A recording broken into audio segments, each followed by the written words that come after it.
ဂျပန်မှာမြန်မာတကြံလိုမျိုးရေပက်တဲ့ပွဲတော်ရှိရလို့ပြောရင်ခင်ဗျားတို့ယုံလား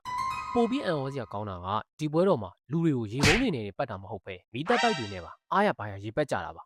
ဒါဆိုရင်ဒီပွဲကဘာပွဲတော်လဲဟယ်လိုဂိုက်ဆိုလိုပါလူတွေကရေပုံးတွေနဲ့အားရပါရရေပက်နေကြပါတယ်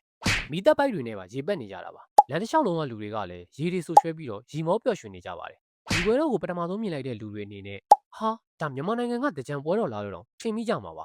ဒါပေမဲ့ဒါကမြန်မာနိုင်ငံမှာမဟုတ်ပါဘူးဂျပန်နိုင်ငံတိုကျိုမြို့မှာကျင်းပတဲ့ဖူကာကာဝါဟာချီမန်မာဆူရီဆိုတဲ့နာမည်ကျော်ရိုးရာပွဲတော်ကြီးပဲဖြစ်ပါတယ်ဒီပွဲတော်ကြီးကတိုကျိုမြို့ရဲ့အထင်ကရပွဲတော်၃ခုတည်းကတစ်ခုဖြစ်ပြီးတော့နှစ်ပေါင်းရာချီတမိုင်းရှိတဲ့ပွဲတော်တစ်ခုလည်းဖြစ်ပါတယ်ဒီနှစ်2026မှာတော့ပွဲတော်ကြီးကပုံမထူးခြားနေပါတယ်ဘာကြောင့်လဲဆိုတော့၃နှစ်ဒီချိန်သာကျင်းပတဲ့ဟိုမာဆူရီနဲ့တိုက်ဆိုင်နေလို့ပါဒါကြောင့်မို့ပုံမှန်နှစ်တွေထက်လူပုံများမယ်မီကူရှီအဖွဲ့တွေလည်းပုံများမယ်ပွဲတော်ရဲ့အငွေးသက်ကလည်းပိုပြီးစီကားတိုက်မြိုက်နေမှာပါဒါဆိုရင်ဘာလို့ရေပက်ကြတာလဲ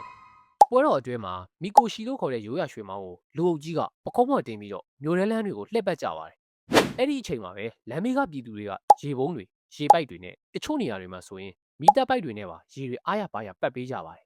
ဂျပန်ရိုးရာယုံကြည်ချက်တွေအရဒီလိုရေပက်ပေးတာဟာရွှေမောင်းထမ်းတဲ့လူတွေကိုအေးမြစေတဲ့အပြင်မကောင်းတဲ့အရာတွေကိုဖယ်ရှားပေးပြီးကံကောင်းခြင်းတွေယူဆောင်လာတယ်လို့ယုံကြည်ကြပါတယ်ဒါကြောင့်ပဲရေဆိုသွားတာကိုဘယ်သူမှစိတ်မဆိုးကြပဲအားလုံးကရေရေမောမောနဲ့ပျော်ပျော်ပပပါဝင်ဆင်နွှဲနေကြတာပါဒီမြင်ကွင်းတွေကိုမြင်လိုက်ရရင်မြန်မာတကြံရဲ့အငွေအသက်ကိုတတိယနေမိမှာတော့သိကြပါတယ်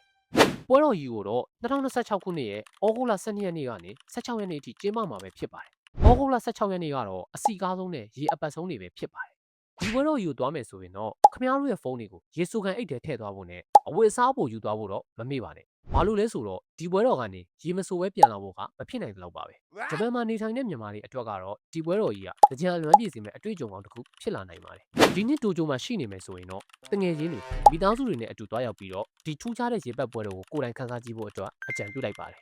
โอเคနောက်နေ့မှတွေ့တာပေါ့